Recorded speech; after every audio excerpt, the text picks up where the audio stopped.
welcome to This Explainer. Today, we are diving straight into the absolute thrill ride that is the climax of Mark Twain's classic tale, The Adventures of Tom Sawyer. We're zeroing in on Chapter 9, appropriately titled Treasure, and we're going to explore exactly how an innocent childhood picnic spiraled into a total subterranean nightmare, and eventually, the discovery of a lifetime. So let's just cut right to the chase here. How on earth does a terrifying fight for survival end up with a $12,000 payday? Well, to wrap our heads around a payout that massive, we've got to first understand the absolute pitch-black darkness our heroes had to survive to get there. Picture this. Tom and Becky are deep inside this massive underground labyrinth. Their hope is fading fast, and their one single candle is practically gone. Tom decides to use a kite string to explore just a little further into the pitch black. He turns a corner and just freezes. He doesn't see a rescue party.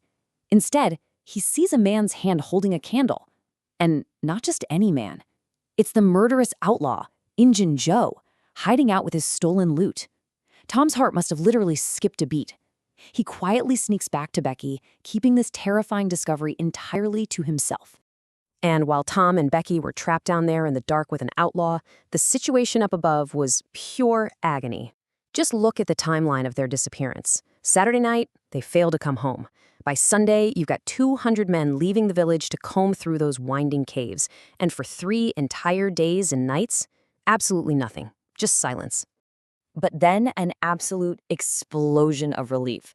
Tuesday night rolls around, the village is getting ready for bed in deep sadness, and suddenly a massive noise erupts in the streets. People are rushing out, shouting, "They're here! They're here! Tom and Becky are back!" It's a total miracle. By holding on to the end of that string and exploring every single crevice, Tom actually managed to navigate them out and find a brand new way out of the caves. But that brings us to Act 2, the locked door, a dark twist. You see, about 2 weeks after the escape, Tom goes to visit Becky, and Judge Thatcher drops this well-meaning but totally shocking bombshell. The judge proudly announces, "We put a big, strong door on the cave, and only I have the keys. Nobody can get in now." He thinks he's neutralized the danger forever. Tom's face instantly turns white. He isn't relieved at all. He is completely panic-stricken. The source material actually notes that all the color just completely drained from his face the very second he heard that cave was locked tight. It's so bad he actually has to gulp down a glass of water that Becky hastily brings him before he can even stammer out the horrific truth. He blurts out, "Oh, Judge Thatcher, Injun Joe's in the cave." Because remember, Tom kept his encounter a secret. He didn't realize that by staying quiet, he'd accidentally left Injun Joe trapped inside what was now a sealed tomb. It's a really stark contrast here. You have a father's good intentions protecting the village kids from getting lost, crashing head-on into a deadly reality. Accidental, but grim. The townspeople absolutely rush to the cave, unlock that heavy new door, and they find Injun Joe's lifeless body right there on the floor. Those good intentions had literally become a death sentence. Which leads us right into Act 3, Return to the Cave. So the mystery of Injun Joe's fate is solved, but the story pivots straight to the ultimate prize he left behind, because Tom knows about the stolen money. He grabs Huck Finn, and they decide they have to bravely re-enter this nightmare zone. But they're definitely not using the front door. Step 1, they sneak back into the secret cave exit Tom found. Step 2, they follow Tom's old kite string to the hideout. And Step 3, they look for a very specific marker Tom spotted earlier, a cross, drawn right on the cave wall. Now, navigating the physical cave is only half the battle. They also have to navigate their own superstitions. Huck is practically paralyzed by the fear of Injun Joe's ghost. He's ready to bolt.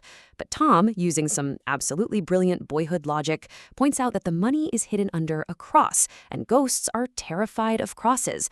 That completely settles it for Huck, and the two boys proceed to dig hard into the earth for 2 solid hours. And that brings us to our final act. $12,000, the ultimate prize. All that sweat and fear and digging in the haunted dirt finally pays off. Their pickaxes hit something solid, illuminated by just the flickering light of a single candle. With that protective cross drawn on the rock right behind them, Tom and Huck pry open the box. They're staring into a chest just overflowing with gold. It's the exact moment they realize their lives will never, ever be the same. $12,000. To put that into perspective, In the 1840s, this was a staggeringly astronomical amount of money. Judge Thatcher actually takes it to the bank for them. And get this, the interest alone yields $1 every single day.